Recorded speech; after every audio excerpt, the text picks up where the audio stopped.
बाहर फिरने की वजह से ये प्रॉब्लम ज्यादा है।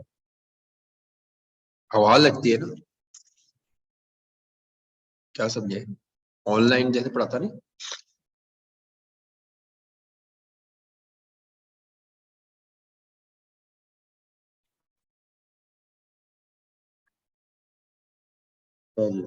टेस्ट का क्वेश्चन, आज हमने टेस्ट का क्वेश्चन नंबर 2 पे बात करनी है थोड़ी सी, जो मिड टर्म में आया था।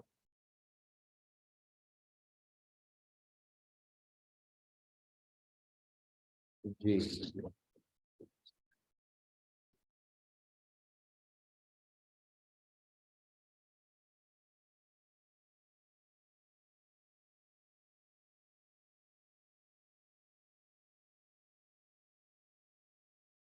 तो ये जो टेस्ट का क्वेश्चन नंबर 2 था, इसके पार्ट ए में उसने ये पूछा था कि एफओएच के एब्जॉर्प्शन रेट की 2 बेसिस कोई सी एग्जांपल के तौर पे बता दे। किसकी? एब्जॉर्प्शन रेट निकालते हुए जो बेस है। तो क्या बेस लिखी आपने, किसी ने लिखी? जी, मशीन आवर्स, और किसी ने डायरेक्ट लेबर कॉस्ट भी लिखी हो सकती है। मैंने वैसे 6 बेस बताई थी, 6 बेस। 6 बेसिस क्या थी? डायरेक्ट लेबर आवर, डायरेक्ट नहीं, sorry, machine our, direct labour cost, direct material cost, prime cost, units of output. ये 6 बेसिस थी। लेकिन जो डिपार्टमेंटल था ना, उसमें मैंने कहा था ना बताया हो तो 2 बेसिस में से whichever is higher, labour hour और। लेकिन ये सवाल सिंगल रेट सिस्टम का था। ये सवाल पहली बात है किस टॉपिक का था? Single rate system of the overheads का था। तो इस सवाल में 2 बेसिस लिखने का 1 नंबर था, आधा आधा नंबर एक बेस का। जो भी लिख दिया आपने, नहीं लिखी तो मुफ्त के 1 नंबर को आपने जाया किया, और ये नंबर आपको विद इन सेकेंड्स मिल सकते थे। उसके बाद वो कहता है ये डिस्कस करो कि ये बेस कैसे सेलेक्ट की जाती है। तो बेस सेलेक्ट की जाती है इदारे के वर्किंग एनवायरनमेंट को देख के। हाँ, इदारे में ज्यादा काम लेबर के जरिए हो रहा है, मशीनों के जरिए हो रहा है, डिपार्टमेंट्स में हो रहा है कि डिपार्टमेंट्स के अलावा हो रहा है। कैसे? Nature of the working, nature of the organisation पर डिपेंड करता है। तो organisation to organisation, department to department, working का जो नेचर या पैटर्न है वो डिफरेंट होता है, जिस वजह से सबके लिए एक बेस शायद सूटेबल ना हो। लेकिन ये बेस सेलेक्ट की जाती है कि डोमिनेंस किस चीज की है। अगर आप लेबर आवर या मशीन आवर में से कोई एक सिलेक्ट कर रहे हैं, तो इसका मतलब है कि आपके उस इदारे में ज्यादा काम लेबर हाथ से कर रही है। ठीक है, तो इसका जवाब था nature of the entity, nature of the working in any entity will determine के what is the suitable base. बस 2 लाइनें लिखनी थी, एक लाइन में ये एग्जाम्पल, दूसरी लाइन में नेचर ऑफ द ऑर्गेनाइजेशन। ठीक है। अच्छा, उसके बाद इसमें कहानी ये थी, अब मैं सारा सवाल तो नहीं पढ़ूंगा, कि एक इदारा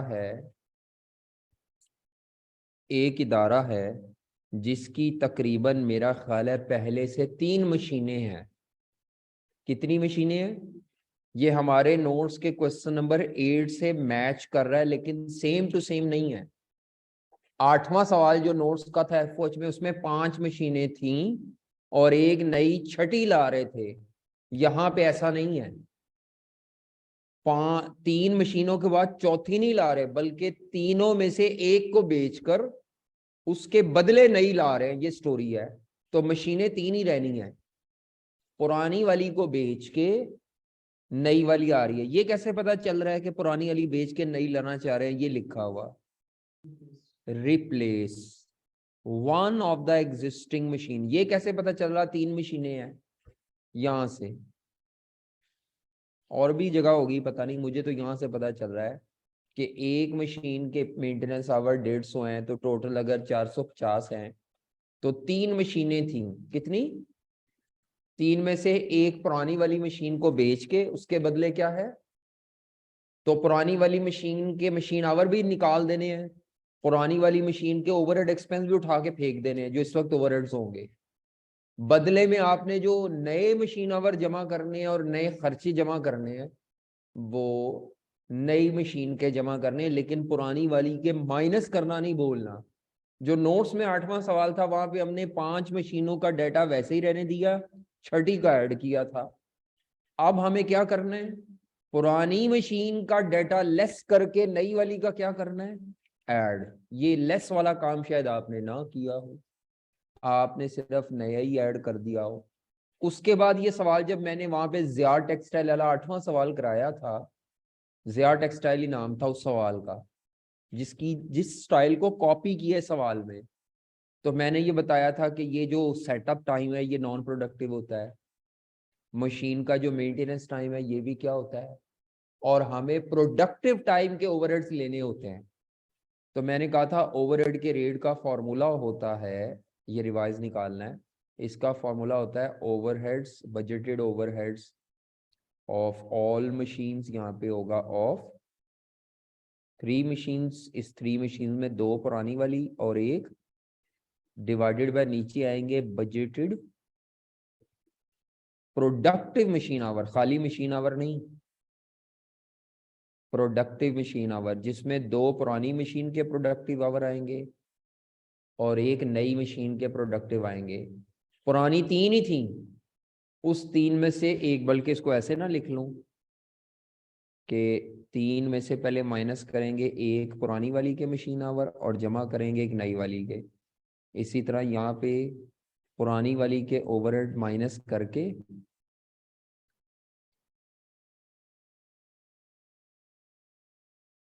अभी मैं सोल्यूशन दिखा देता हूँ, मैंने सोल्यूशन करवाना नहीं सारा, कुछ रकमें तो बहुत सिंपल थी। तो पुरानी मशीन्स के ओवरहेड्स जो भी होंगे उसमें से एक ओल्ड मशीन के ओवरहेड्स लेस कर देने हैं और नई मशीन के ओवरहेड्स जो हैं वो ऐड। इसी तरह नीचे वो वर्किंग में करूंगा मैं, तो पुरानी मशीन, तीनों मशीन के मशीन आवर्स में से ओल्ड मशीन के आवर लेस कर देने हैं और नई मशीन के आवर जो हैं वो ऐड करने, और मशीन आवर कौन से वाले लेने हैं, प्रोडक्टिव। क्या कहते हैं, समझ आ रही है? तो बाकी मेरा ख्याल है नई मशीन की डेप्रिसिएशन आएगी। नई मशीन के कितने खर्चे हैं, नई मशीन के टोटल 4 खर्चे हैं मेरे हिसाब से, 4 या 5 जितने भी हैं। कितने नई मशीन के खर्चे बनते हैं? 5। कौन कौन से?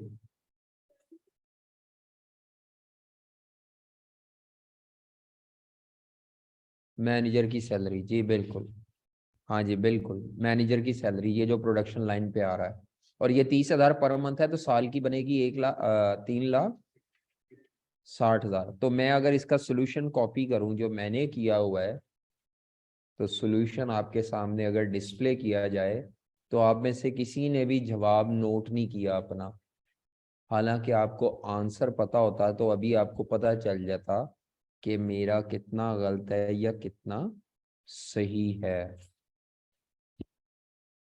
तो ये जवाब आपको टोटल मिल जाएगा बाद में, अभी जानबूझ के एक एक सवाल डिस्कस कर रहा हूं, तो एक एक सवाल का जवाब हम आपके साथ शेयर करेंगे। ये ले जी, ये नंबर लगे हुए हैं साथ, मैंने नंबर भी लगाए हुए हैं, किस पॉइंट के कितने नंबर हैं ये साइड पे लिखे हुए मार्क्स। ये 6 में से 2 बेस लिखनी थी, एक एक बेस का आधा नंबर। जब आपको टेस्ट चेक होके मिले तो आप चेक कर लीजिएगा। उसके बाद नेचर ऑफ द बिजनेस का 1 नंबर, ये बात लिखने का, ये इंग्लिश पूरी लिखने में अगर आपने नेचर ऑफ द बिजनेस की बात ना की तो जो मर्जी लिखो, कि एक्चुअली डिपेंड करता है बिजनेस की नेचर क्या है।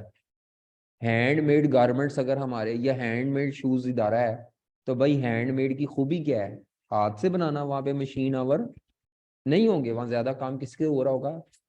तो ये 2 नंबर मुफ्त के थे। उसके बाद यहाँ लिखा हुआ है नीचे, मैंने नोट के 2 एग्जाम्पल रिक्वायर्ड थी, लेकिन समझाने के लिए ताकि आपको दोबारा याद हो जाए, 6 बेसिस बताई थी जब हमने चैप्टर शुरू किया था। अगर किसी को ये 6 बेसिस याद नहीं है तो उसने सवालों का रट्टा लगाया है।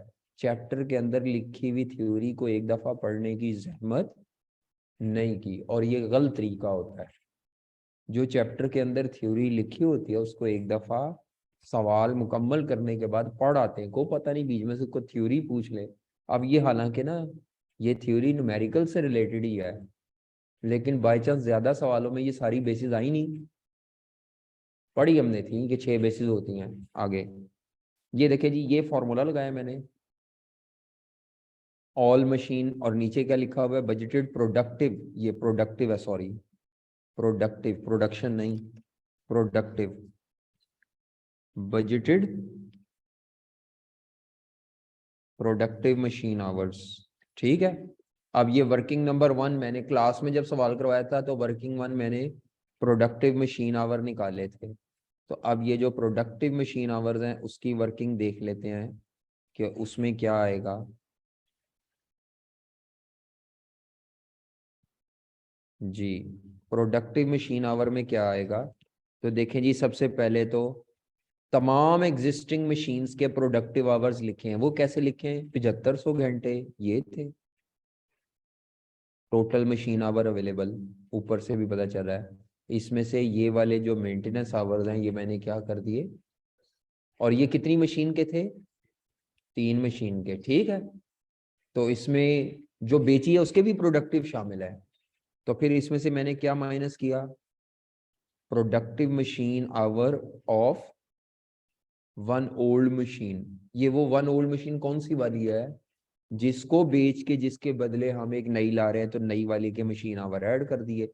अब ये कैसे आए हैं, 2500 माइनस से 150 कहाँ से आया है, ये 150 पुरानी मशीन के थे, और नई मशीन के ये नॉन प्रोडक्टिव टाइम है 80 और 110 हैं। सारा प्रोडक्टिव गेम हैं प्रोडक्टिव वालों से। तो ये प्रोडक्टिव मशीन आवर आए हैं, किसी के ये आए थे, कोई याद है रकमें, देखा ना भूल गए हैं आप। मैं इसीलिए कहता हूँ जब भी टेस्ट देते हैं ना तो उसकी पिक्चर ले लेते हैं, या कम से कम जवाब ही नोट कर लेते हैं, कोई नहीं। तो 1.5 नंबर इसका है जिसके ये सही हुए आवर्स। चाहे आपने इस तरह ना भी लिखा हो, आपने किसी भी और तरीके से किया है, लेकिन अगर आप यहाँ तक पहुंच गए तो 1.5 नंबर इसका है। ये फॉर्मूला लगाने का 1 नंबर है, चाहे गलत रकमों से लगाया है, गलत रकमों से भी ये फॉर्मूला लगाया है तो 1 नंबर मिल जाना है। ये याद रखिएगा, इस तरह पेपर में भी होता है, गलत रकमों से भी फॉर्मूला लगाया तो 1 नंबर। फॉर्मूला अप्लाई करने का कि ऊपर आपने लेने ओवरहेड्स और नीचे क्या लेने हैं, मशीन आवर। ठीक है। अब ये ओवरहेड्स कैसे आएंगे उसकी वर्किंग, तो ये जैसे एक बच्ची ने कहा है कि सर उसमें 5 नई मशीन के खर्चे आएंगे, लेकिन पुरानी मशीन के खर्चे निकालने के लिए क्या किया था, आपको बता सकते हैं क्या करना था, पुरानी मशीन के खर्चे कैसे निकलने थे। ये जो आपको 850 रुपए नहीं दिए हुए पर प्रोडक्टिव मशीन आवर पुरानी मशीन के, इसको मल्टीप्लाई बाय करना था पुरानी मशीन के ये वाले जो प्रोडक्टिव आवर थे, ये 7050 से। तो मेरा ख्याल है मैंने यही किया होगा सोल्यूशन में, अगर देखें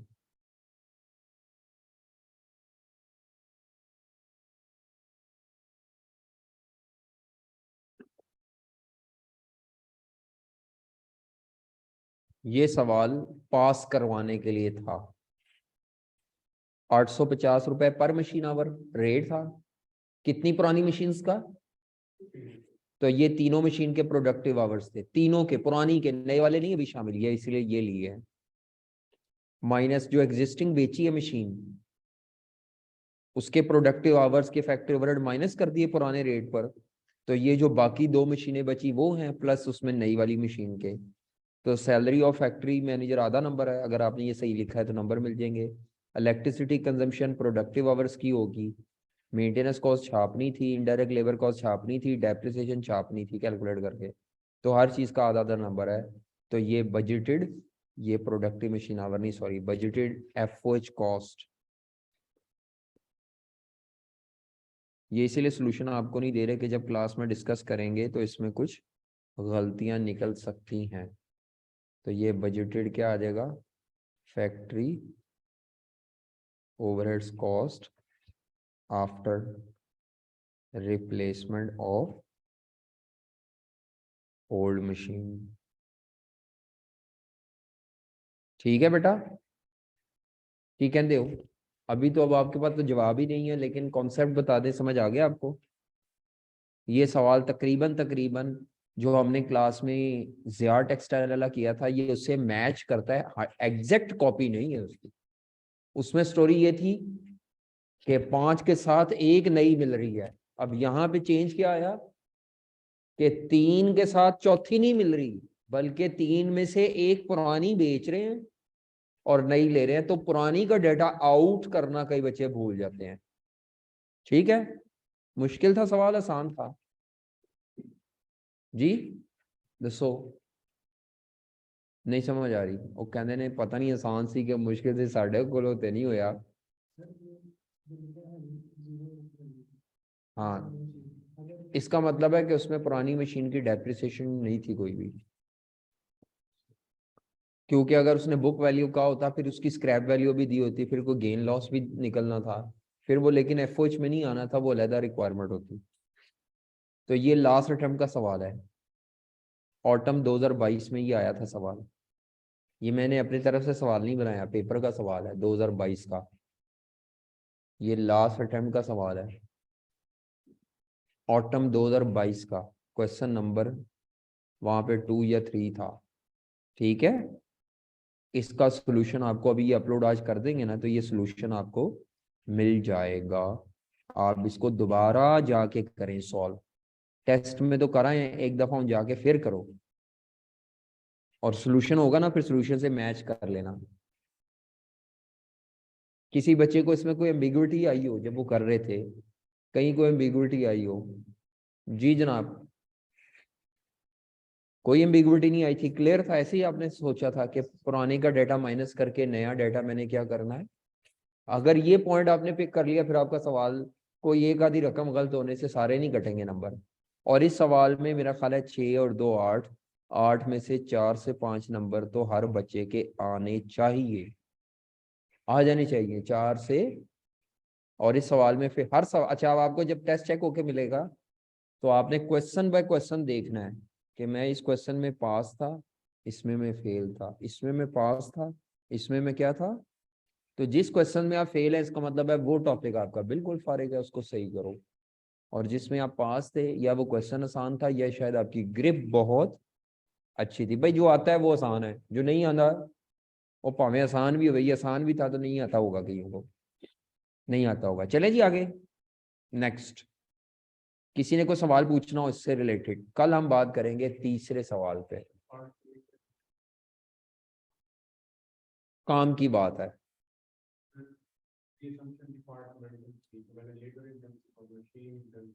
तो बस ठीक है, वो भी नेचर ही बता दिया ना आपने। वैसे डिपार्टमेंटल का तो सवाल ही नहीं था यहाँ पे, कहाँ लिखा हुआ था? हाँ साइलेंट था, लेकिन उसने भी डिपार्टमेंट का जिक्र किया हुआ है। Company to company, department to department, centre to centre है।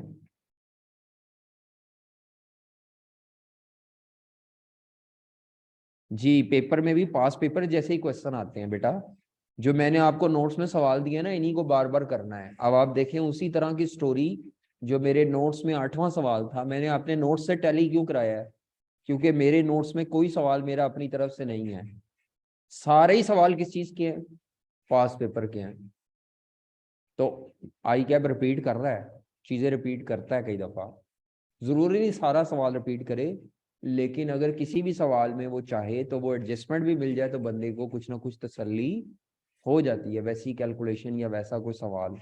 तो इसीलिए आपने मेरे नोट्स में जो पास पेपर हैं उनको करना है वो पास। इसीलिए तो मैं कहता हूँ मेरे नोट्स ही कर लो, बहुत है, इधर उधर जाने की जरूरत नहीं। मेरे नोट्स क्या है? आई कैप के पास पेपर, और वो आई कैप के अपने सोल्यूशन पे नहीं है। जो मैंने किया हुआ ये मेरे सारे अपने सोल्यूशन पे कन्वर्ट कर लिया हूँ मैं, अपने स्टाइल पे, अपने पैटर्न पे, ताकि आपको करने में सवाल को समझ की बोंगियों को भी रेक्टिफाई कर लिया होगा मैंने उसमें।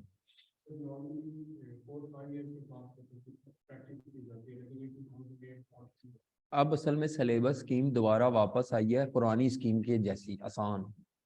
अब इसीलिए पुराने सवाल भी रेलेवेंट हो गए हैं।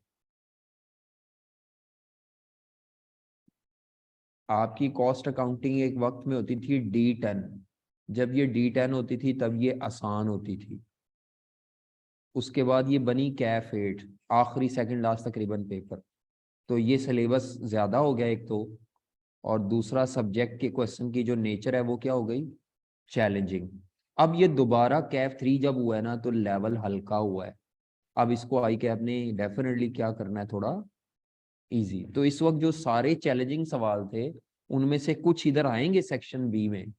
मतलब इसका सेक्शन ए इजी होना है और कैफ 3 का जो सेक्शन बी है वो क्या होना है, मुश्किल। तो अब आपका पता है क्या होगा, जो कैफ 8 के चैलेंजिंग सवाल थे वो सेक्शन बी के लिए रेलेवेंट है, और जो पुराना कॉस्ट D10 होता था उसके आसान सवाल सेक्शन ए। और ये पिछली दफा सेक्शन ए में आया है। ये जो सवाल मैंने आज डिस्कस किया है ये पिछली अटेम्प्ट के 2022 के पेपर का है। ठीक है, सारे सवाल नहीं है ये पेपर के। जो मैं समझता था कि सवाल मुझे 2022 का मैंने क्लास में डिस्कस नहीं करना, रिवीजन क्लास में, तो वो मैंने टेस्ट में दे दिया है ताकि यहाँ डिस्कस कर लूँ। जो मैंने रिवीजन क्लास में डिस्कस करना है वो मैं रिवीजन में कराऊंगा। अब क्या समझे, पूरा पेपर ही डिस्कस होगा 2022 का। तो लेकिन ये 2022 का कौन सा सवाल था मैं बता देता हूँ ताकि आपको याद रहे कि सर ने टेस्ट में बता दिया हुआ है। ये ना हो आप कहेंगे पता नहीं सर ने कराया कि नहीं कराया। तो 2022 का ये सवाल था।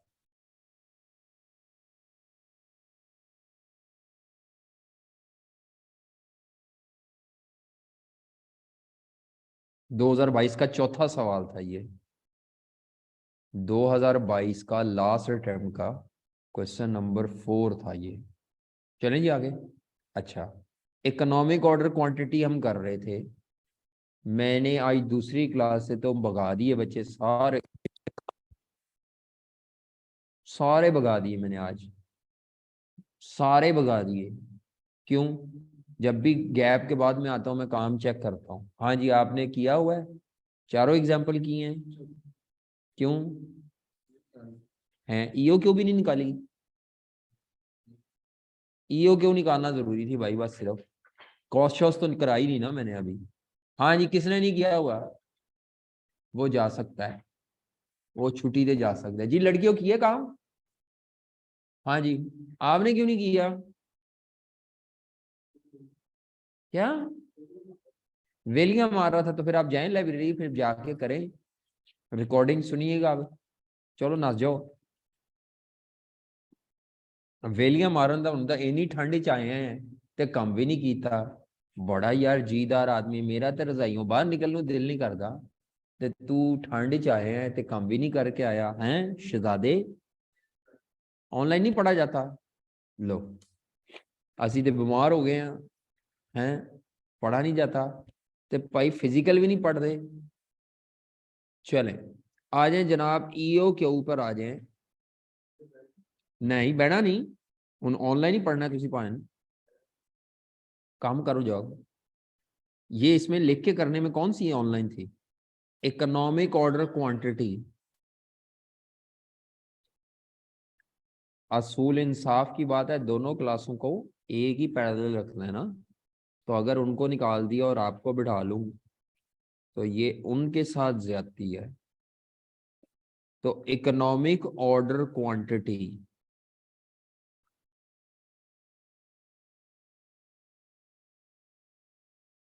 Economic order quantity,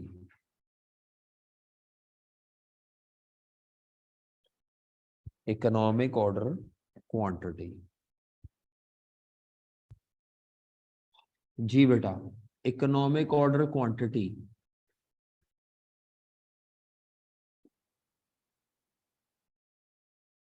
paper point of view से हमने इसका कोई फॉर्मूला किया था?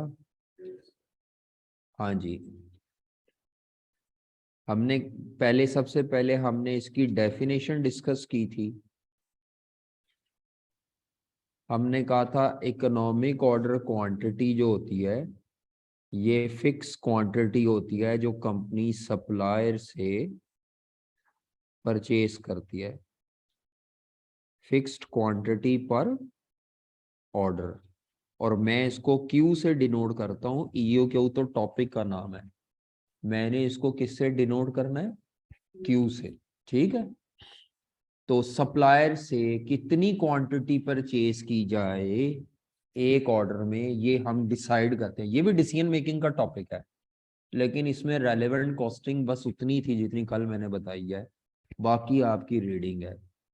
अच्छा, तो इसमें फिर मैंने ये बताया था कि ये जो क्वांटिटी है ये ट्रेडिंग बिजनेस के लिए भी तय करनी पड़ती है। और तो ट्रेडिंग बिजनेस के लिए आपको ये जो क्वांटिटी तय करनी पड़ती है, ये किस चीज के लिए करनी पड़ती है? हाँ, वहां पे ये क्वांटिटी पर ऑर्डर निकालनी पड़ती है फॉर, क्योंकि वहां फिनिश गुड सप्लायर से परचेज करते हैं। और मैन्युफैक्चरिंग बिजनेस में ये क्वांटिटी आप किसके लिए कैलकुलेट करते हैं?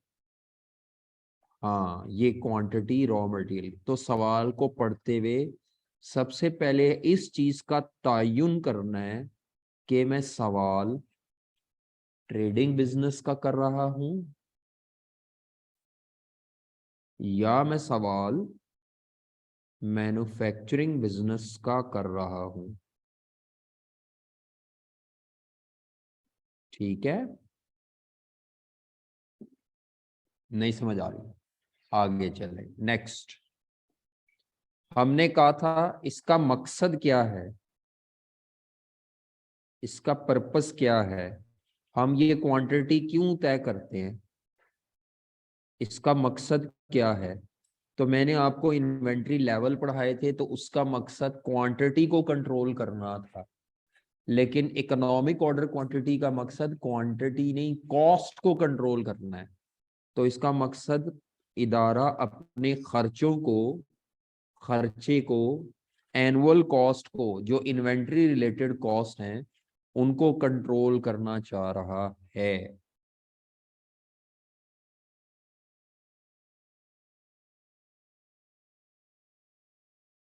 इन्वेंट्री रिलेटेड कॉस्ट है, उनको क्या करना चाह रहा है?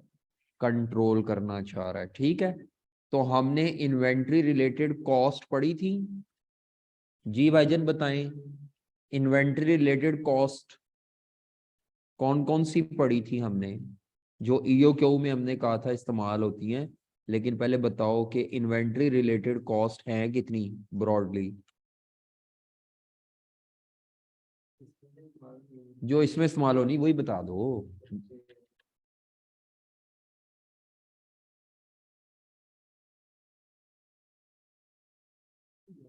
याद नहीं आ रहा? अभी कल बताया है यार, जाने दे, लेक्चर रिवाइज करके आते हैं ना क्लास में। तुम लेक्चर रिवाइज किए बगैर ही आ जाते हो यार। जो चैप्टर की थ्योरी पढ़ाते हैं वो पढ़ के आते हैं, नहीं तो नोट्स में से पढ़ लेते हैं थ्योरी। कॉस्ट का पढ़ने का तरीका यही है कि लेक्चर रिवाइज करके घुसते हैं क्लास में, हैं? हाँ, लेक्चर 5 मिनट लगते हैं सारा जेन में लाने में कि ये बताया था, 5 मिनट पहले रिवाइज कर लिया करो। अभी तक पढ़ना नहीं आया, अब हमारा सेशन खत्म हो रहा है। की दसांगा मैं तानू, रिपोर्टिंग थोड़ी आई है कि याद रह जाना है, इसमें इतना कुछ तो है। इतनी बातें पढ़ी थी कल। जी बताएं जी, कौन कौन सी कॉस्ट है? तो सबसे पहली कॉस्ट होती है चीज की असल कीमत, लेकिन मैं उसको फिलहाल फोकस नहीं कर रहा। परचेज कॉस्ट, मसलन अगर मैं मार्कर परचेज करता हूं, तो मार्कर की जो असल प्राइस है वो क्या है? परचेज कॉस्ट हर मार्कर की। वो मेरा अभी फिलहाल ताल्लुक नहीं है, फिलहाल अभी उसको इग्नोर कर रहे हैं। मार्कर को खरीदने का जितना भी प्रोसेस है वो किस डिपार्टमेंट ने परफॉर्म करना है? किसने परचेज का प्रोसेस परफॉर्म करना है? परचेज डिपार्टमेंट ने। तो परचेज डिपार्टमेंट ने जितना भी परचेजिंग प्रोसेस है उसको एग्जीक्यूट करना है। तो परचेज डिपार्टमेंट का जो भी खर्चा होगा उसको कहते हैं ऑर्डरिंग कॉस्ट या प्रोक्योरमेंट कॉस्ट। ये किस डिपार्टमेंट का खर्चा होता है? उसके बाद जब परचेज डिपार्टमेंट चीजें परचेज कर लेगा तो स्टोर में जाएंगी चीजें, तो स्टोर रूम से रिलेटेड जितने खर्चे होते हैं स्टोरेज के, वो कहलाती है होल्डिंग कॉस्ट या कैरिंग कॉस्ट, ये नाम था उसका। ऑर्डरिंग को प्रोक्योरमेंट कॉस्ट भी कहते हैं। नहीं थी, कल बताया, अभी नहीं आता या तो रटा लगा लो भाई। और ये किस डिपार्टमेंट के खर्चे होते हैं? अच्छा, कल वाला लेक्चर ही रिवाइज कर रहा हूं। ऑर्डरिंग कॉस्ट मैंने कहा था किस डिपार्टमेंट के खर्चे हैं? वो कौन सा डिपार्टमेंट होता है, वो क्या करता है? परचेज डिपार्टमेंट क्या करता है? चीजें सप्लायर से परचेज करने की सारी एक्टिविटी कंप्लीट करता है, ठीक है। और स्टोर रूम क्या करता है? रखता है स्टोर में, संभालता है, जरूरत पड़ने पे बेचता है या जो मांगे उसको दे देता है। तो स्टोर रूम के खर्चों को क्या कहते हैं? होल्डिंग या कैरिंग। और स्टोर रूम में आने से पहले चीजें जब परचेजिंग डिपार्टमेंट उनको परचेज कर रहा होता है, सप्लायर को ऑर्डर दिया, उसको काले की, उससे माल मंगवाया, तो वो सारी कॉस्ट आपकी कौन सी है? प्रोक्योरमेंट कॉस्ट या ऑर्डरिंग कॉस्ट। मैंने कहा था ऑर्डरिंग कॉस्ट दो तरह की होगी, फिक्स्ड ऑर्डरिंग कॉस्ट, और दूसरी कौन सी होगी? Variable ordering cost.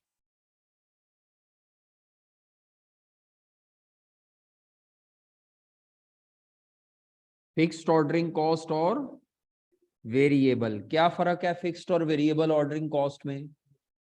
हाँ, ये मैंने कहा था नंबर ऑफ ऑर्डर्स पे डिपेंड करेगी ये वाली जो है, कि साल में कितने परचेज ऑर्डर, सेल ऑर्डर नहीं, सप्लायर को परचेज करने के कितने ऑर्डर प्लेस किए जा रहे हैं, ये नंबर ऑफ ऑर्डर्स पर डिपेंड करेगी। और ये नंबर ऑफ ऑर्डर्स पे डिपेंड नहीं करेगी, ठीक है, ये बताया था।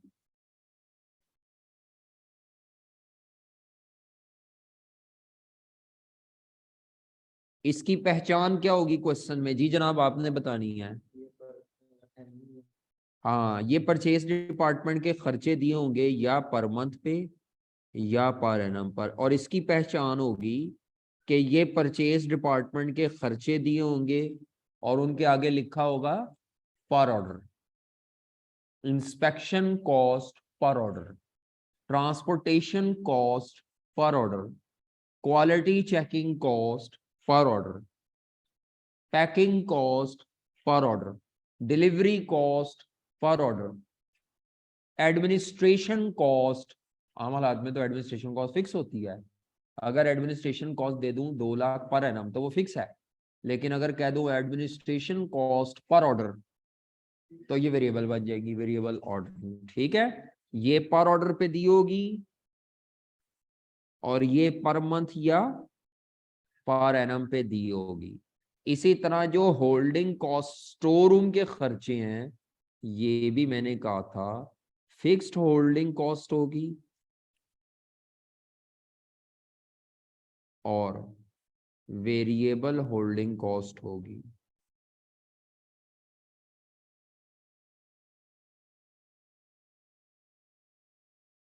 क्या पहचान है भाई? हाँ जी, वेरिएबल नेचर की जो होल्डिंग कॉस्ट है वो डिपेंड करेगी कि स्टॉक में कितनी क्वांटिटी रखते हैं। एवरेज का मतलब होता है एक्चुअली ना, हर वक्त स्टॉक एक जितना नहीं पड़ा रहता स्टोर में, कभी ज्यादा होता है, कभी क्या होता है, इस्तेमाल होने की वजह से कम, इसीलिए लफ्ज एवरेज लिखा जाता है। एवरेज का मकसद ही ये होता है कि कभी कम कभी ज्यादा मिला मिलू के उसकी एवरेज लेते हैं अकाउंटिंग में। याद रखें, जो चीज कॉन्टिन्यूसली चेंज हो रही हो ना, तो अकाउंटेंट उस चीज को एवरेज करके लेता है अपनी आसानी के लिए। तो एवरेज स्टॉक की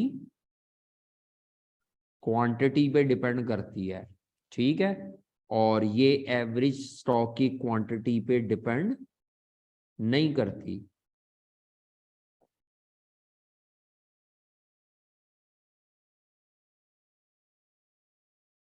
पहचान बताओ भाई, शाबाश जवान।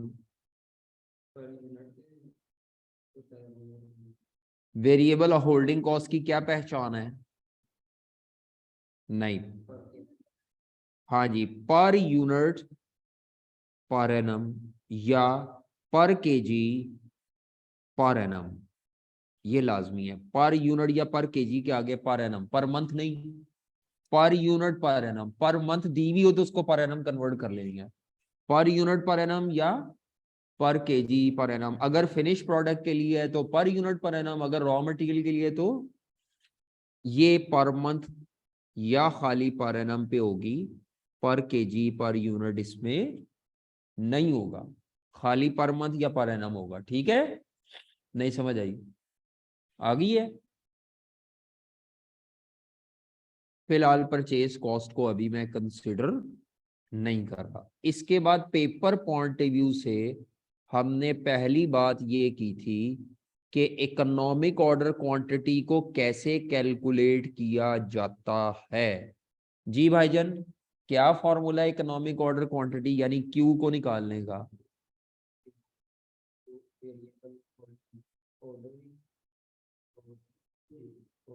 एनुअल डिमांड तो मैंने लिखी कहीं नहीं। अच्छा, ए किथों पढ़ लिया पाए तुसी एनुअल डिमांड? नोट्स में लिखा हुआ है? अच्छा जी।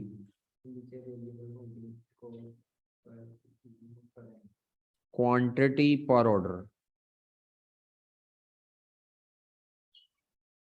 क्यू, ईओ क्यू को मैं ईओ क्यू हेडिंग में तो लिख दूंगा लेकिन फॉर्मूले में कहूंगा क्यू। तो 2 इंटू एनुअल या यूनिट्स में या केजी में into variable ordering cost per order, पर ऑर्डर और divided by variable holding cost per unit या पर केजी पर आवर। ठीक है, ये फॉर्मूला पढ़ा था। इस फॉर्मूले को मैंने कहा था 4 एग्जाम्पल्स कराएं। उसके अलावा भी था उसमें कुछ सवालों में, लेकिन वो कराया नहीं हुआ, अभी कॉस्ट कराई नहीं हुई। ठीक है, आगे चले। इकोनॉमिक ऑर्डर क्वांटिटी निकालने के बाद, इकोनॉमिक ऑर्डर क्वांटिटी निकालने के बाद जो दूसरा टॉपिक है पेपर पॉइंट ऑफ व्यू से, लिखें कॉपीज पे, शाबाश बैठना नहीं, लिखें saving in total cost.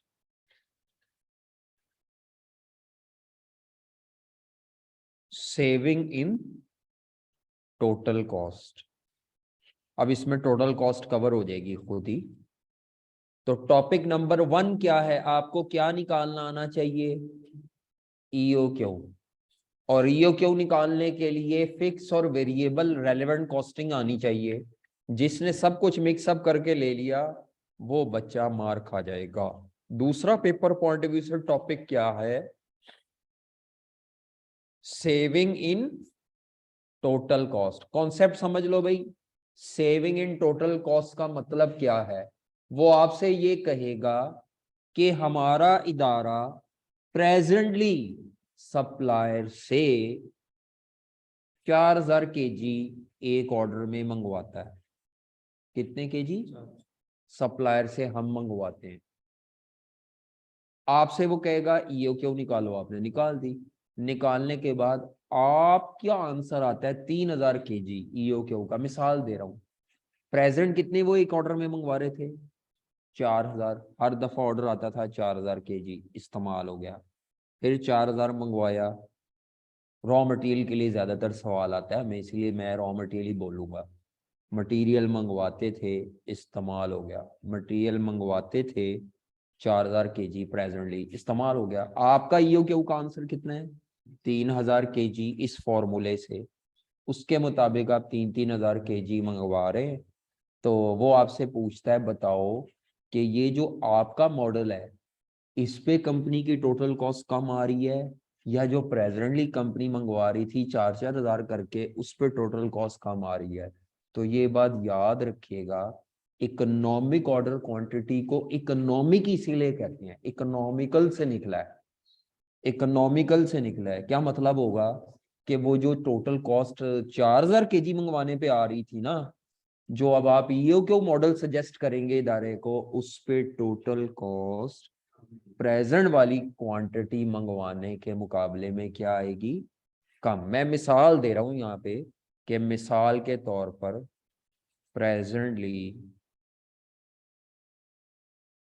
Level heading देता हूँ।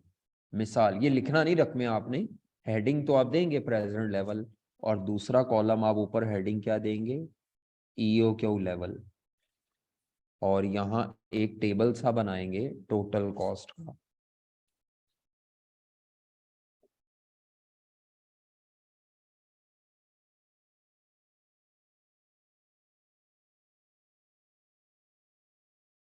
तो जरा पहले देख लें, फिर बनाना है आपने, क्योंकि आपको फिर बाद में कटिंग करनी पड़ेगी।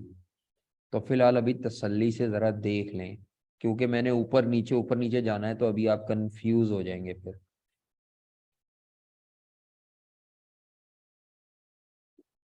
तो मिसाल के तौर पर इतने चौड़े कॉलम नहीं बनने, सॉरी।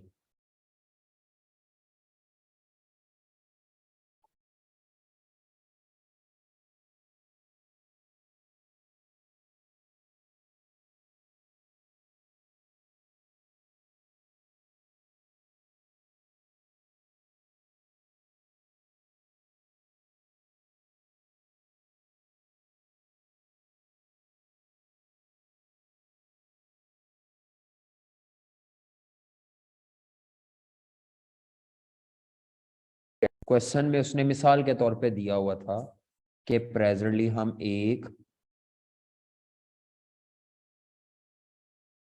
ऑर्डर में कितने केजी मंगवा रहे हैं, और EOQ के फॉर्मूले के मुताबिक जो जवाब आ रहा है,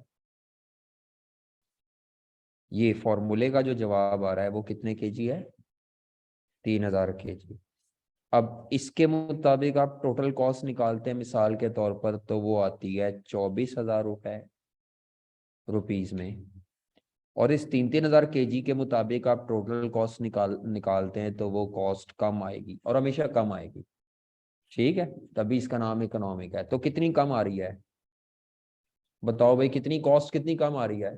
ये प्रेजेंट वाली क्वेश्चन में गिवन होगी, EOQ वाली गिवन नहीं होगी। वो कहाँ से कैलकुलेट होगी, ऊपर वाले फॉर्मूले से। ठीक है, तो आप पहले प्रेजेंट लेवल पे निकालेंगे टोटल कॉस्ट, फिर आप किस पे निकालेंगे, EO, यानी ये टेबल आपको कितनी दफा बनाना पड़ेगा, 2 दफा। टोटल, ये टोटल कॉस्ट का टेबल है एक्चुअली।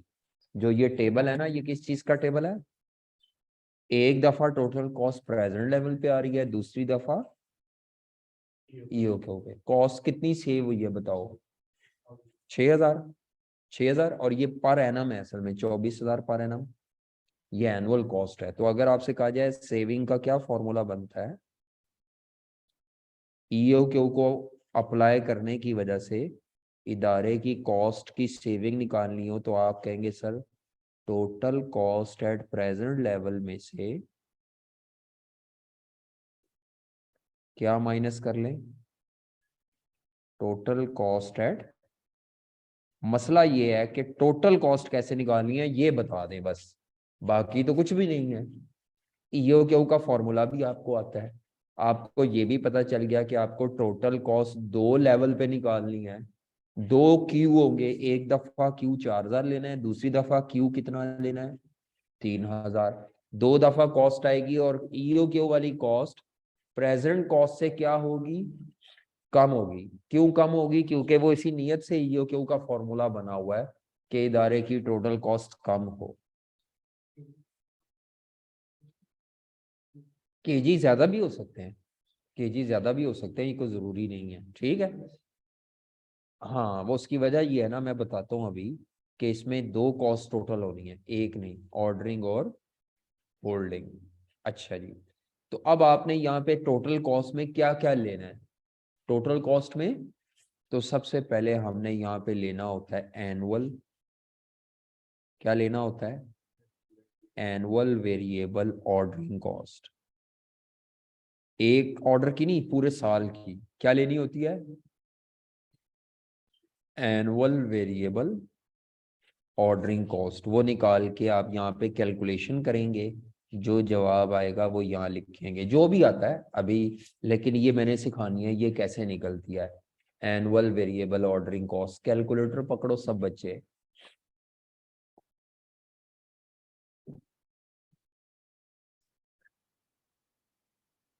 सब बच्चे कैलकुलेटर पकड़ें जी। मिसाल के तौर पर, मिसाल के तौर पर अगर मैं ये कहूं कि पूरे साल में 24,000 kg हमने मटेरियल खरीदना है। पूरे साल में कितना मटेरियल खरीदना है? और एक ऑर्डर में जो आप मंगवा रहे हैं सप्लायर से क्वांटिटी, एक ऑर्डर में 4,000 kg मंगवा रहे हैं।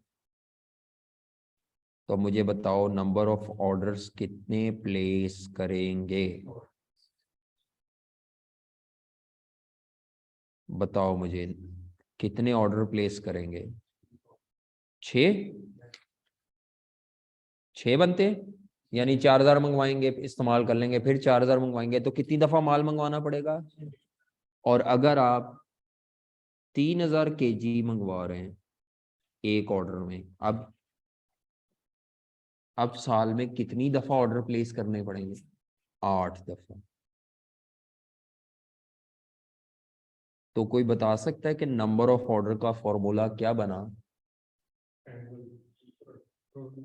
एनुअल परचेज रिक्वायरमेंट है ये। एपीआर का मतलब एनुअल, जितनी क्वांटिटी पूरे साल में परचेज करनी है, एनुअल परचेज क्वांटिटी पूरे साल की, एनुअल परचेज क्वांटिटी या annual purchase requirement divided by, हाँ, एक क्वांटिटी प्रेजेंट डाली है, एक मैंने ईओ को वैसे रखा है, ये सारा एज्यूम डाटा है, ठीक है। निकला है क्या? निकला है ये। और ये नंबर ऑफ ऑर्डर एक दिन के नहीं है, ये पूरे साल के ऑर्डर है। यानी ये इदारा पूरे साल में 6 ऑर्डर प्लेस करे, या अगर 3-3 करके मंगवाना है तो पूरे साल में। अब मिसाल के तौर पर लीजिए, अब आपका कैलकुलेटर फिर एक्टिव हो जाना चाहिए। अगर मैं कहूं एक ऑर्डर मंगवाने पर 300 रुपए का खर्च है, यानी वेरिएबल नेचर का एक ऑर्डर प्लेस करें तो ये पर ऑर्डर कांस्टेंट रहती है, वेरिएबल कॉस्ट हमें पता है, पर यूनिट, पर केजी, पर लीटर पे वेरिएबल कॉस्ट कांस्टेंट रहती है, टोटल में चेंज होती है। तो अब मुझे बताओ, अगर एक ऑर्डर का खर्चा 300 रुपए का है, एक ऑर्डर मंगवाने पे हमारा कितना खर्चा आता है? तो यहाँ पूरे साल में 6 ऑर्डर का टोटल कितना खर्चा आएगा? 300 रुपए इंटू 6 करेंगे, 300 रुपए इंटू कितना आता है? 1,800 रुपए का टोटल। अब ये पूरे साल का खर्चा है, और अगर इसमें बताएं कितना आता है, समझ आइए बात। ये क्या चीज है? ये जो जवाब आया है ये एनुअल वेरिएबल ऑर्डरिंग कॉस्ट आई है। ये जो ऊपर मैंने टेबल में नहीं लिखा हुआ ना, ये निकल आई है। इसका मतलब है मुझे फिर सबसे पहले नंबर ऑफ ऑर्डर निकालने पड़ेंगे। क्या निकालने पड़ेंगे? और ये ऑर्डरिंग कॉस्ट 300 रुपए तो दी होगी, ये तो मेरे पास ईओक्यू में होती है, तो ये दूसरे नंबर पे निकालूंगा। तो हमारा फॉर्मूला फिर इधर बनेगा annual purchase requirement divided by Q. क्या फॉर्मूला बनेगा? एनुअल परचेज रिक्वायरमेंट, जो कि मेरे केस में यहाँ था 24,000 डिवाइडेड बाय ये क्यू था।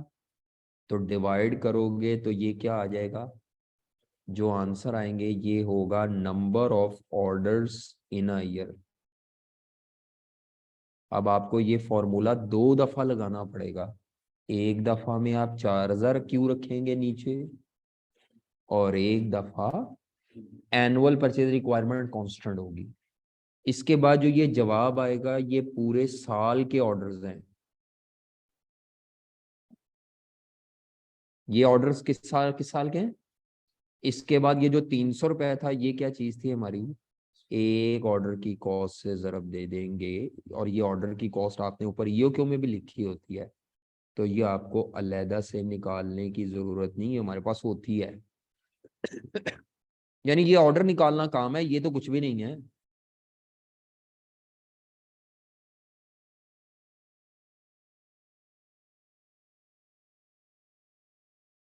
हाँ जी, ये निकला है जी एनुअल वेरिएबल। ये बात तो हमने अभी भी की है थोड़ी देर पहले, कि जो वेरिएबल नेचर की ऑर्डरिंग कॉस्ट है वो किस पे डिपेंड करती है? तो नंबर ऑफ ऑर्डर निकालने पड़ेंगे। उसके बगैर नहीं आ सकती ये एनुअल ऑर्डरिंग कॉस्ट। ये हमारे पास मौजूद है, जो ऊपर लिखा जाता है वही यहाँ पे लिखी जाती है पर ऑर्डर। क्या चीज कैलकुलेट करना आपका काम है। जिस बच्चे को नंबर ऑफ ऑर्डर निकालने आ गए वो ये दोनों कॉलम फिल कर सकता है। जी बताएं जी, किसी को मसला हो लिख लो, ये लिखना लो। ये फॉर्मूला लिखना है, बाकी ये केजी कुजी भी नहीं लिखने हैं आपने।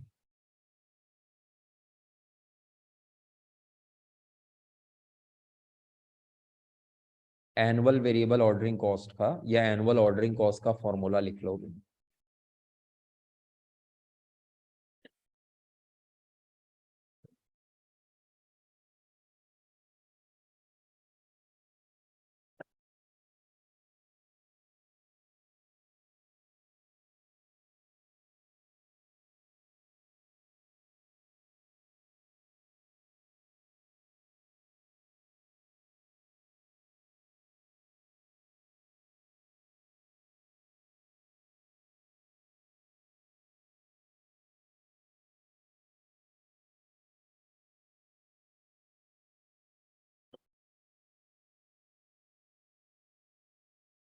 बेहतर number of orders per annum लिख लें। इन अ ईयर लंबा लफ्ज है, पर एनम शॉर्ट है। Number of orders per annum.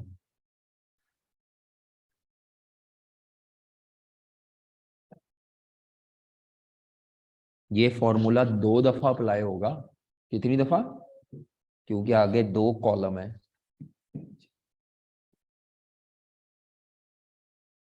एक प्रेजेंट क्यू है, प्रेजेंट लेवल पे क्वांटिटी मंगवाते थे आप पहले। अब आप किसके तहत मंगवाना चाह रहे हैं? ईओ क्यू के मुताबिक।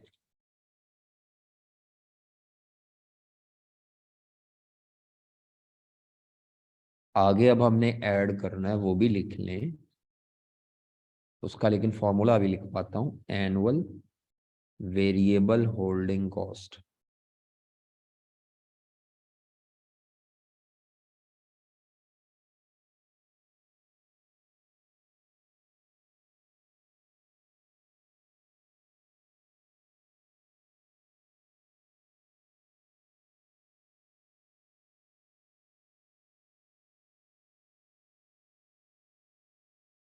एनुअल वेरिएबल किस पे डिपेंड करती है? वो नंबर ऑफ ऑर्डर्स पे डिपेंड करती है, एवरेज स्टॉक की क्वांटिटी पे।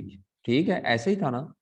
तो इसका मतलब है कि उसमें अगर मैं एवरेज स्टॉक के लिए भी खाली जगह छोड़ दूं कि वो कैसे निकलता है, तो आधा फॉर्मूला तो मुझे पता है।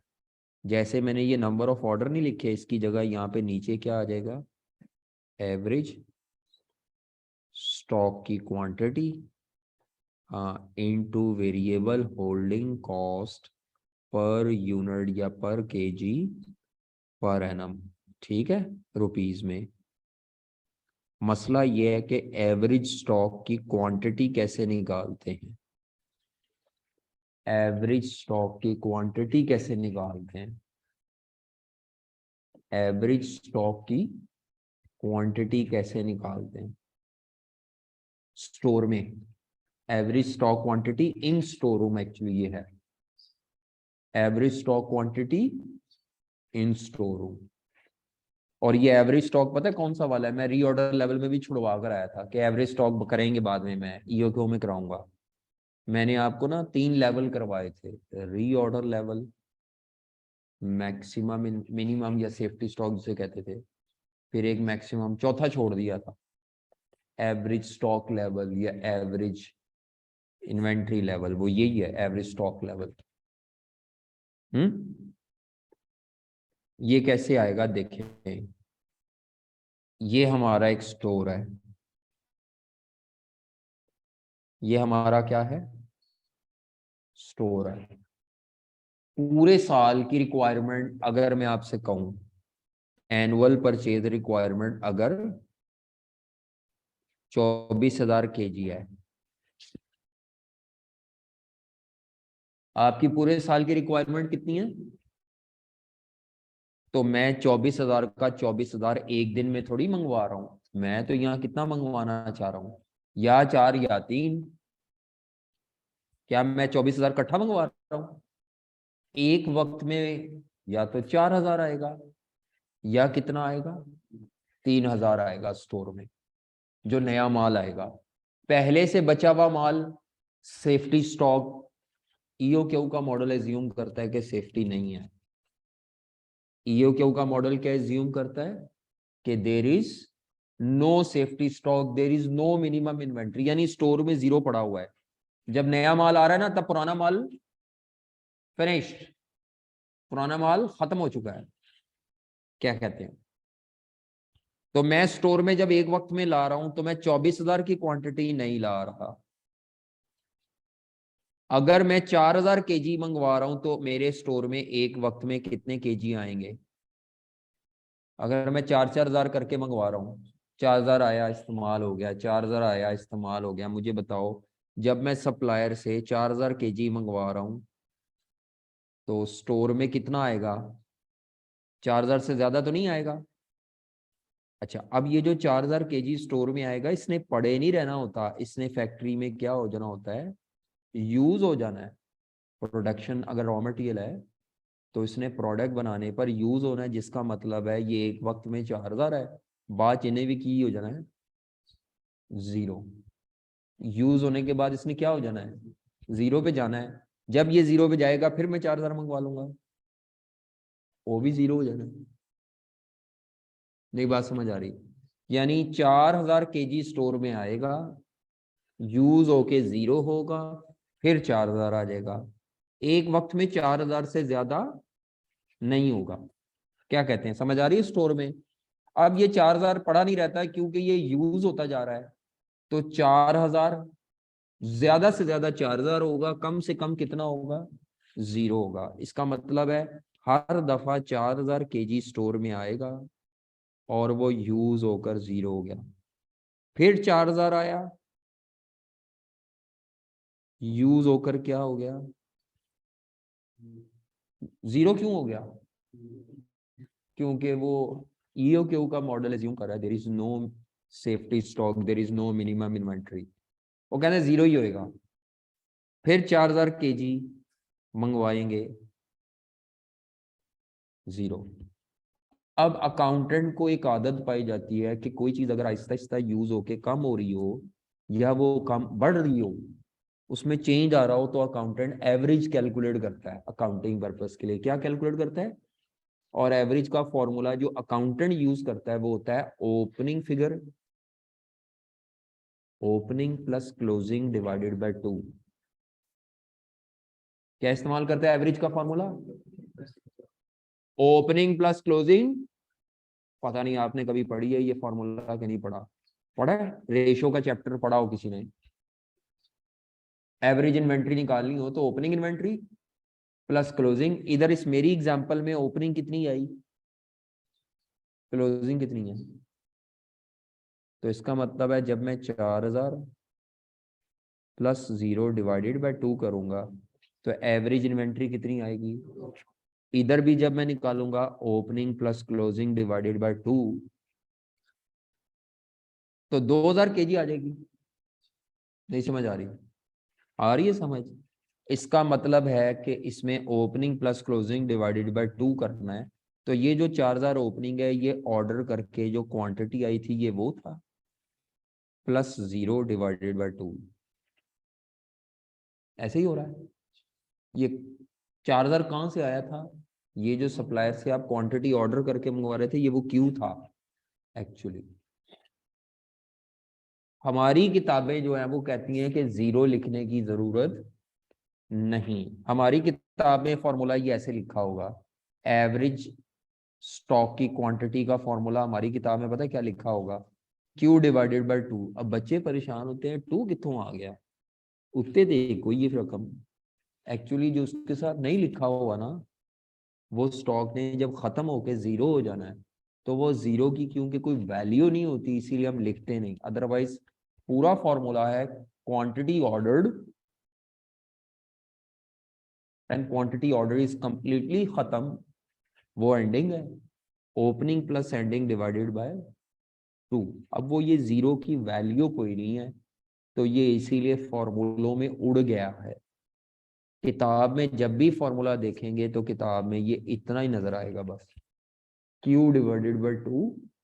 तो वो 2 की लॉजिक बच्चों को समझ नहीं आती। आपको आगे ही समझिए Q डिवाइडेड बाय 2 कहां से आया, Q डिवाइडेड बाय 1 क्यों नहीं किया मैंने। पहली तो बात है, ये बात समझ आए, जब भी कोई चीज मूव हो रही हो ना कॉन्टिन्यूसली, तो अकाउंटेंट उसको एवरेज बेसिस पे लेता है। किस बेसिस पर? मूव का मतलब क्या है, या वो इस्तेमाल होके कम हो रही है, या शायद उसमें वक्तन फवक्तन क्या हो रहा है, इजाफा भी हो रहा है, कमी भी आ रही है, तो फिर अकाउंटेंट उसको एवरेजिंग बेसिस पे लेके चलता है।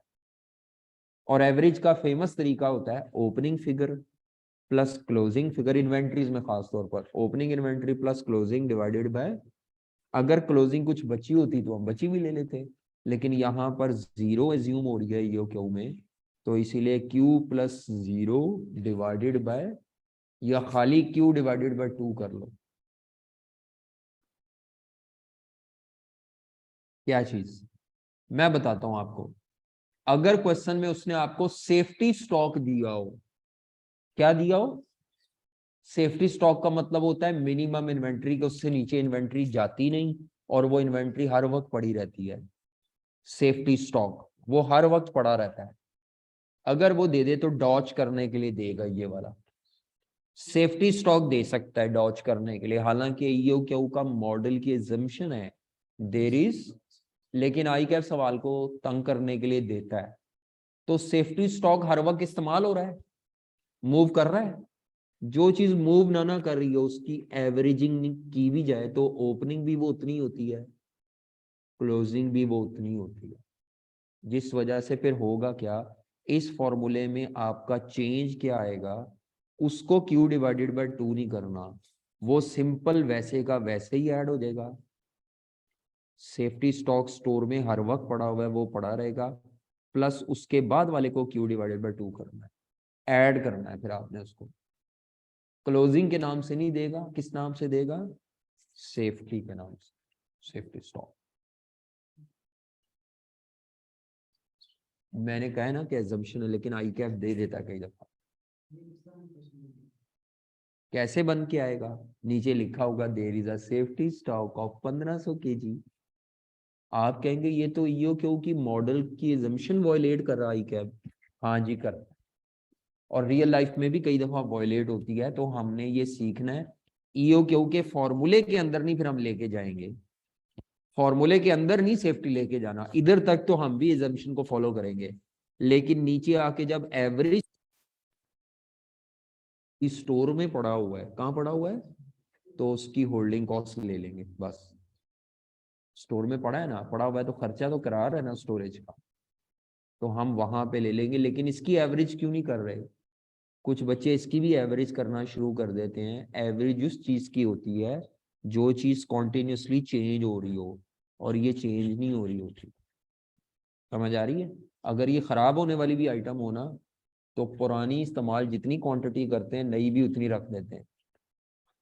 अगर 1500 kg का सेफ्टी का है ना, तो हर वक्त स्टोर में कितने केजी का सेफ्टी पड़ा रहेगा, 1500 kg का सेफ्टी कम से कम रहेगा मिनिमम।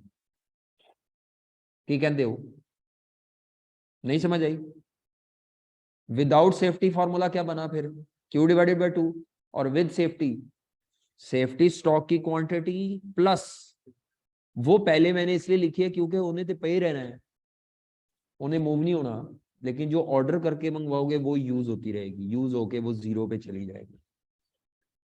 तो सेफ्टी स्टॉक यानी यहाँ पे ये फॉर्मूला क्या बना, कि जो मैं यहाँ पर एवरेज स्टॉक की क्वांटिटी लिख रहा था, उसमें यहाँ आना था सेफ्टी स्टॉक, क्या आना था पहले, अगर हो तो, लेकिन मैं फॉर्मूले में हमेशा लिखूंगा plus Q divided by 2, Q divided by 2।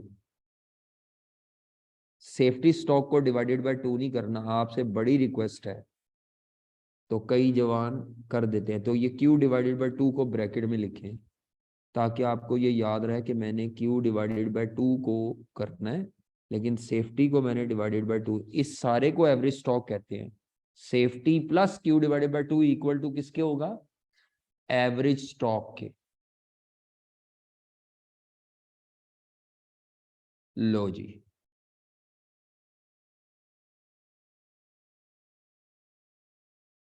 मुकम्मल हो गया हमारा। ये टोटल करोगे,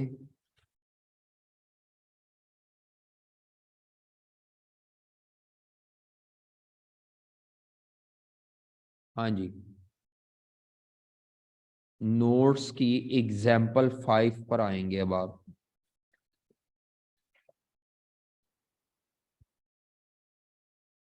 नोट्स के एग्जाम्पल 5 पर आएंगे। आज जाके दोबारा पहली 4 एग्जाम्पल देख लेना। आज जाके दोबारा पहली क्या देख लेना, 4 एग्जाम्पल। 5वीं एग्जाम्पल पर आओ, नोट्स की एग्जाम्पल। अच्छा, आपने जाके जरा चैप्टर की थ्योरी भी पढ़ लेनी है, ये बड़ी अच्छी लिखी हुई है थ्योरी। एग्जाम्पल 5 पे आए जी। अच्छा, हमने क्या करना होता है, एक बात मैं आपको आज गुरु बता दूं इस टॉपिक का। इस टॉपिक में ना फॉर्मूले का तो रट्टा है, बल्कि ये फॉर्मूला रट्टा ही है, कुछ भी नहीं है। असल चीज है सवाल में 3 चीजें निकालना। वो जो ये ईओक्यू में 3 चीजें इस्तेमाल होती हैं, जिस बच्चे ने ये 3 चीजें निकाल ली ना क्वेश्चन को पढ़ के, कौन सी 3 चीजें, जो ये फॉर्मूले के 3 एलिमेंट्स हैं, उसने बाकी प्रोसीजर छापना है। तो आपने घर में प्रैक्टिस क्या करनी है, इन 3 चीजों को निकालना है। मैं अभी क्लास के एंड पे आज बताऊंगा कि आपने घर जाके किस किस सवाल में से ये 3 चीजें निकाल के लानी है। बस सिर्फ ये 3 चीजें, जो बच्चा ये 3 चीजें निकाल लेगा उसका सवाल हल है। उनने अगे सिर्फ प्रोसीजर छापना है, 5 मिनट ही छाप लेना उन्हें, जिन्होंने आंदा है या उन्हें रट्टा लाया है। लेकिन अगर किसी से ये 3 एलिमेंट्स ना निकले, 3 एलिमेंट्स कौन से, एनुअल परचेज क्वांटिटी या डिमांड, दूसरा टोटल नहीं पर ऑर्डर, और तीसरा होल्डिंग कॉस्ट पर यूनिट, ये 3 चीजें अगर आपने नाना निकाली तो आपको मसला पैदा हो जाएगा। आज अभी एग्जाम्पल नंबर 5 पे आओ जरा। देखो जी, इधर व्हाइट बोर्ड की तरफ देखें, क्वेश्चन शायद आपको नजर आ रहा हो। आ रहा है नजर जी। कहता है एग्जाम्पल 5, कल ये टॉपिक खत्म हो जाएगा from the basics point of view, लेकिन मैं कल प्रैक्टिस कराऊंगा, कल मैंने आगे नहीं पढ़ाना। मैंने शायद आपको बताया था कि इसमें 3 पेपर पॉइंट ऑफ व्यू से टॉपिक है। पहला ये ईओक्यू में एक ईओक्यू की कैलकुलेशन, दूसरा सेविंग ड्यू टू ईओक्यू, कि अगर इदारा ईओक्यू का मॉडल पहले फॉलो नहीं कर रहा था, ईओक्यू का मॉडल, और आपके कहने पर आप फॉलो करने जा रहा है, तो बताओ इदारे को कितने पैसे सेव होंगे आपके मॉडल बताए हुए मॉडल की वजह से। तीसरा टॉपिक मैंने कहा था इसमें ये आता है कि आपका सप्लायर आपको कहता है दफा कर ईओक्यू मॉडल, तू मेरे को डिस्काउंट लाए थे, ज्यादा क्वांटिटी बाय कर। तो आपने ये एडवाइस करना होता है कि इदारा ईओक्यू का मॉडल छोड़ के क्यों ना डिस्काउंट वाली क्वांटिटी खरीदे या ना खरीदे, बल्क क्वांटिटी डिस्काउंट का फैसला करना है। ठीक है, तो ये टॉपिक भी डिसीजन मेकिंग है, इसमें भी रेलेवेंट कॉस्टिंग है। लेकिन रेलेवेंट कॉस्टिंग सवाल पढ़ने में ही निकल जाती है, वो जब हम फिक्स नेचर की ऑर्डरिंग और फिक्स नेचर की होल्डिंग छोड़ देते हैं ना, तो रेलेवेंट कॉस्टिंग हो गई। इसके बाद तो प्रोसीजर का छापा है बस। तो क्वेश्चन में वो कहता है कैलकुलेट, रिक्वायरमेंट पढ़ो भाई, रिक्वायरमेंट देखो, कैलकुलेट, ये रिक्वायरमेंट दी हुई है, इधर देख लो व्हाइट बोर्ड की तरफ। Calculate economic order quantity and determine how much annual savings could be obtained by using. तो एक तो इकोनॉमिक ऑर्डर क्वांटिटी निकालनी है, क्या नहीं क्यों निकालना है, और आपने क्या निकालनी है, एनुअल सेविंग्स। वो कहता है a company orders, orders present tense है, ऑर्डर्स करती है, कंपनी कितने यूनिट एक आइटम के मंगवाती है, हर दफा 50,000 यूनिट करके मंगवाती है। ये कंपनी का प्रेजेंट क्यू है असल में। ये कंपनी का क्या दिया हुआ है? एनुअल कंजम्पशन कितनी है, या एनुअल डिमांड या एनुअल रिक्वायरमेंट 18 लाख यूनिट्स है। होल्डिंग कॉस्ट कितनी है? 1.5 पर यूनिट पर एनम। तो ये फिक्स नेचर की है, वेरिएबल नेचर की है? पता कैसे चलता है? Per unit per year. Cost of making an order for delivery is of the item is ₹375। तो ऑर्डर को डिलीवर करने पे खर्चा कितना आता है इदारे का, यानी ऑर्डर लाने पर? तो ये वेरिएबल है, फिक्स है? क्योंकि पर ऑर्डर पे है तो वेरिएबल है। Company is planning to switch, switch कहते हैं चेंज करने को। कंपनी अपनी प्रेजेंट पॉलिसी से चेंज करके, यानी 50,000 मंगाने के बजाय ताड़े ईओक्यू मॉडल के हिसाब नाल मंगवाना चाह रही है। तो अगर मैं क्वेश्चन में पूछूं कि हमारे पास सबसे पहला एलिमेंट एनुअल परचेज रिक्वायरमेंट या एनुअल परचेज क्वांटिटी कितनी है टोटल, तो आप कहेंगे सर इसमें तो सारा डेटा सीधा सीधा दिया हुआ था, units per annum. Variable ordering cost कितनी है जनाब? Variable ordering cost per order. Variable holding cost per unit per annum कितनी है? ये डेटा तो रेडीमेड दिया हुआ था, कोई आपको देखना नहीं पड़ा। अब आपने ईओ क्यू अप्लाई कर लेना है। जी करें, जी करें, मेरे साथ सॉल्व करें, शाबाश। फॉर्मूला आपने लिखना है, मैंने तो नहीं लिखना बार बार। टू एनुअल रिक्वायरमेंट में 18 लाख यूनिट्स,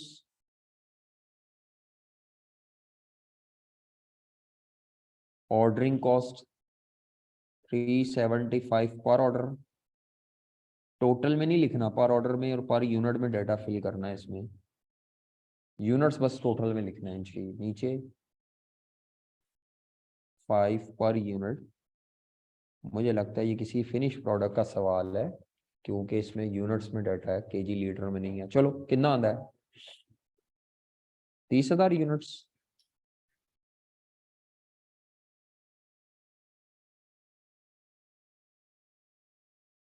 क्या मतलब है? ये इदारा प्रेजेंटली 50,000 करके मंगवाता रहा है यूनिट्स। अब से ऑनवर्ड अगर ये ईओक्यू का मॉडल अप्लाई करें तो ये हर ऑर्डर में कितने यूनिट्स मंगवाएंगे? 30,000। इसके बाद अब हमने हेडिंग देनी है saving in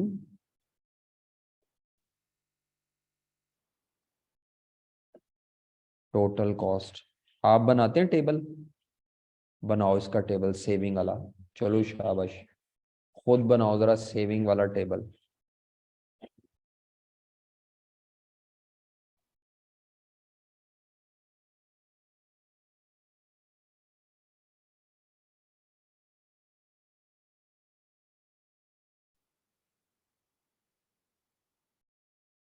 ji present level, और आगे कौन सा लेवल है? ईओक्यू। तो क्वांटिटी पर ऑर्डर,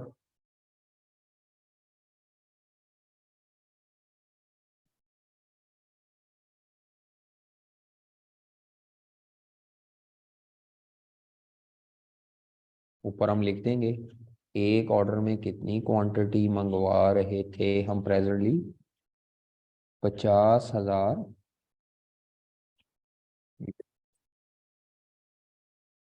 और अब हम एक ऑर्डर में 30,000 यूनिट्स को मंगवाना प्रपोज कर रहे हैं, प्रपोज्ड।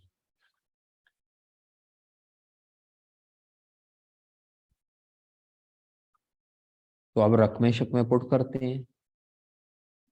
आप लोग तो अभी फॉर्मूला लिखेंगे, मैं डायरेक्ट रकमें लिखता हूं अभी फिलहाल। Annual variable ordering cost.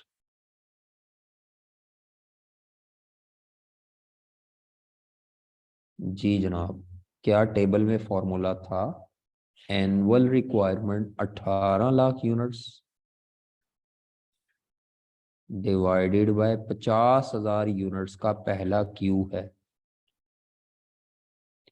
कितना आते हैं नंबर ऑफ ऑर्डर्स एग्जैक्ट? कई दफा पॉइंट्स में आ जाएंगे तो राउंड कर लीजिएगा, कोई मसला नहीं। 36 ऑर्डर पूरे साल में देने हैं पर एनम। हमने 36 ऑर्डर में पूरे साल में माल खरीदना है। एक ऑर्डर को प्लेस करने का खर्चा 375 रुपए है। जी जनाब। 130 13,500 रुपए। अब इससे अगली लाइन में ईओक्यू वाले कॉलम के लिए कैलकुलेशन कर लें, क्योंकि एक लाइन, तो इससे नीचे वाली लाइन में यही कैलकुलेशन कर लें, बस क्यू चेंज होगा। 18 लाख यूनिट्स पूरे साल में खरीदने, और एक दफा में अब 30,000 यूनिट्स खरीद रहे हैं। 60 ऑर्डर,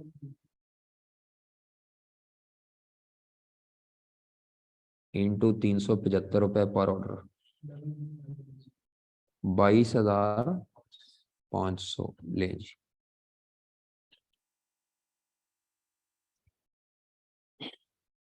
अब हम लिखेंगे, इस सवाल में कोई सेफ्टी सुफ्टी नहीं था,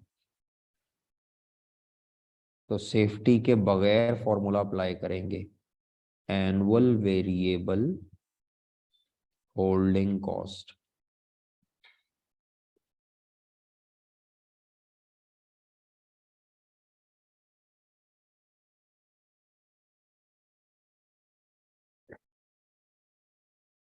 तो Q divided by 2, Q divided by 2, तो Q पहली दफा Q कितना सी 50,000 यूनिट्स डिवाइडेड बाय 2 करो तो 25,000 यूनिट्स का एवरेज स्टॉक इन ईयर आ जाएगा। इनटू 1.5 रुपया मेरा ख्याल है पर यूनिट पर एनम, 37500।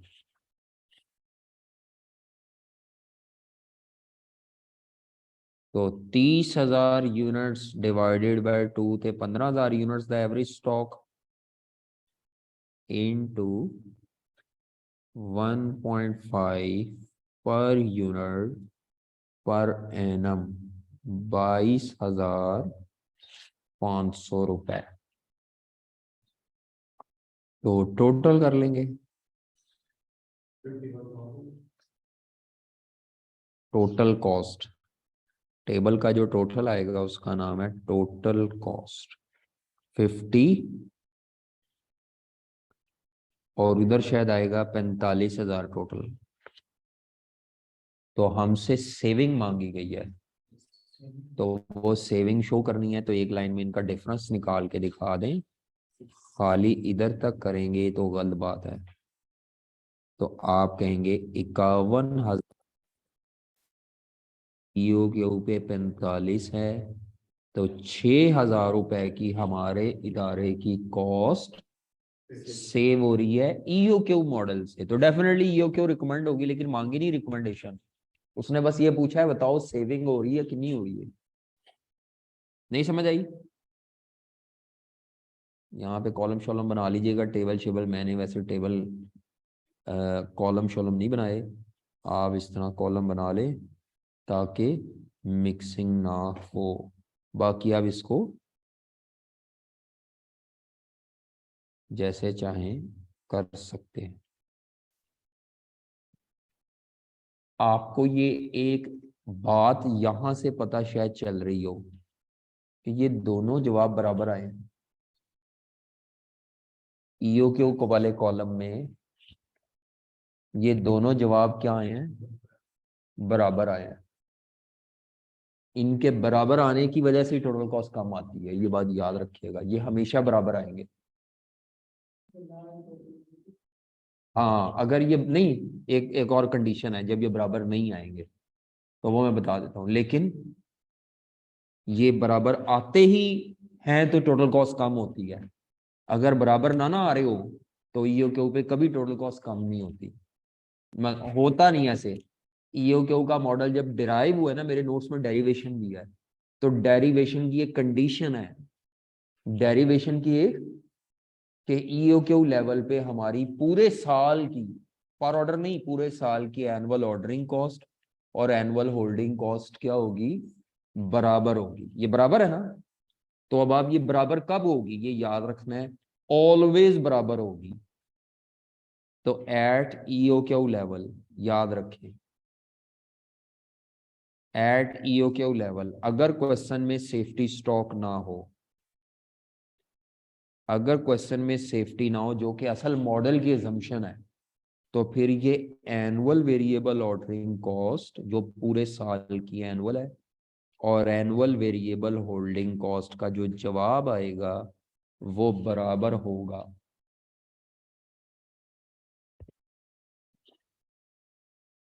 अगर सेफ्टी ना हो तो, अगर सेफ्टी ना हो, ईओक्यू के मॉडल की assumption है सेफ्टी नहीं है, इस वजह से अगर सवाल में सेफ्टी स्टॉक ना हो तो एनुअल वेरिएबल होल्डिंग कॉस्ट और ऑर्डरिंग कॉस्ट दोनों क्या होगी, अगर क्वेश्चन में सेफ्टी स्टॉक आ जाए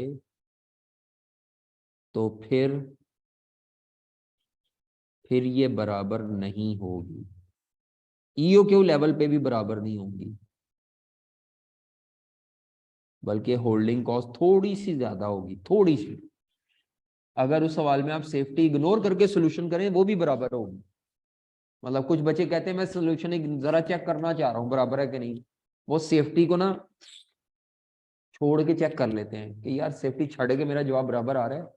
उसी सवाल में सेफ्टी छोड़ के सॉल्व कर लोगे तो बराबर आएगा, और अगर सेफ्टी काउंट करके सोल्यूशन करोगे तो होल्डिंग कॉस्ट थोड़ी सी ज्यादा आ जाएगी, थोड़ी सी, सब्सटेंशियली ज्यादा नहीं आएगी। ऑर्डरिंग से थोड़ी सी क्या आ जाएगी, कौन सी ज्यादा होगी, हाँ ये थोड़ी सी ज्यादा होगी, थोड़ी सी। और उसकी वजह पीछे क्या चल रहा है कि सेफ्टी स्टॉक की भी होल्डिंग कॉस्ट इसमें शामिल होगी। लेकिन वैसे जो बेसिक एजम्पशन है ना ये क्यों की नो सेफ्टी, जिस वजह से ये रिलेशन हमेशा साबित होगा, ये रिलेशन हमेशा साबित होगा अगर क्वेश्चन में सेफ्टी स्टॉक ना हो। सेफ्टी ना हो और आपका बराबर नहीं आ रहा, फिर तो गलत है। सेफ्टी नहीं था और आपका बराबर नहीं आ रहा, ईओ क्यू पे कॉस्ट बराबर नहीं आ रही, तो आपने गलत किया है, फिर तो कंफर्म आपने गलत किया है। नहीं समझ आई? सेफ्टी ना हो तो बराबर, सेफ्टी हो तो थोड़ी सी कौन सी ज्यादा कॉस्ट आएगी, होल्डिंग। क्योंकि फिर सेफ्टी होना तो फिर यहाँ पे मैं सेफ्टी भी जमा कर लेता होता हूँ ना इधर, तो वो इस वजह से थोड़ा सा ज्यादा आ जाता है। नहीं समझ आई? ये रिलेशन कई जगह इस्तेमाल हुआ है। अगर कोई कंपनी ईओ क्यू का मॉडल यूज करती है, चाहे अभी कर रही है चाहे माजी से कर रही है, तो उस कंपनी की एनुअल पूरे साल की ऑर्डरिंग कॉस्ट और पूरे साल की एनुअल होल्डिंग कॉस्ट बराबर होगी, एज्यूमिंग देयर इज नो, या तो ईओ क्यू मॉडल ना हो या सेफ्टी आ जाए, फिर बराबर नहीं होगी, अदरवाइज बराबर है। चलो बात खत्म। अब आपका होमवर्क क्या है, नोट्स दिखाओ भाई। जो मैं ये सवाल आज बता रहा हूं, आपने इन सवालों में जाकर सिर्फ 3 चीजें निकालनी है।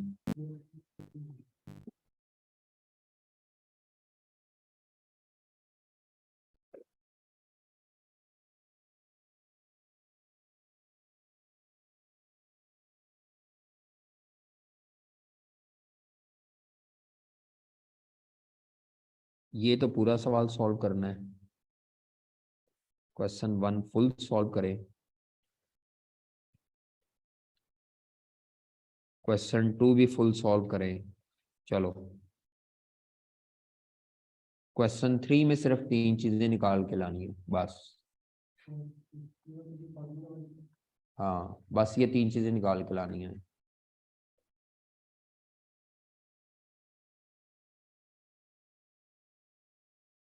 पर केजी नहीं, पर टन है उसमें, पर टन पर एनम। ये वैसे पूरा पूरा सॉल्व करना है, और इनमें से ना किसी एक सवाल का, मेरा ख्याल है पहले सवाल का सोल्यूशन शायद गलत है थोड़ा सा, बी पार्ट गलत है, बी पार्ट नहीं देखना उसमें, ये ना हो छापा लगाओ तो बाद में पता लगे गलत है। कल हमारी प्रैक्टिस है, इन सवालों पे भी बात करेंगे और कुछ और सवालों पे भी करेंगे। ये ठीक है, तबीयत पे डिपेंड करता है मेरी, आज भी बड़ी मुश्किल से आया हूँ लेकिन मैं आ गया हूँ। ठीक है, तो टाइमली ये है कि कल सुबह पता चल जाएगा, अगर मेरी तबीयत ने इजाज़त दी तो ऑनलाइन, ना इजाज़त दी तो आ जाऊंगा, इजाज़त ना दी तो फिर ऑनलाइन नहीं रख दूंगा, रखनी है, छोड़ नहीं निकला।